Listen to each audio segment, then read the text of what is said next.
Sigurisht, beti në fakt Tirana është një qark sa i madh, aq edhe i vështirë. Normalisht është një fushat, nëse më ta quajmë kështu, jo si të gjitha të tjerat, është një fushat e vështirë, dihet se si bëhen fushata në vendin tonë, është shumë e vështirë që t'i shkojmë njerëzve me program, me ide dhe me premtime për arsye sepse e shkuara ka treguar që programet nuk janë marrë shumë parasysh sigurisht nga forca politike që udhëhej sot Shqipërinë. Gjithë jemi të shpejtarë që Edi Rama nuk është se ka patur program përveç se kur mashtroi shqiptarët në vitin 2013, më pas e vijoi fushatën e tij me herë me timonin, herë me darën, herë me tepsin, tashmë ka dalë me atë simbolin e bufit.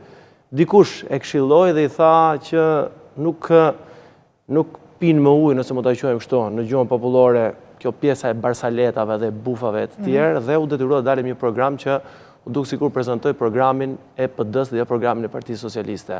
Nëse vim tek fushata, sigurisht është po dalim der më der, po takojmë qytetarët, po mundohemi t'u shpjegojmë atyre gjithçka që ne mund t'i ofrojmë dhe sigurisht programi. Programi është gjë e më rëndësishme e Partisë Demokratike dhe ajo çka secili kandidat i jonit duhet ta bëjmë me patjetër tek qytetarët. Shpjegimi i programit Partisë Demokratike. Pikat kryesore që nga pensionistët, tek rinia, tek biznesi e të tjerë.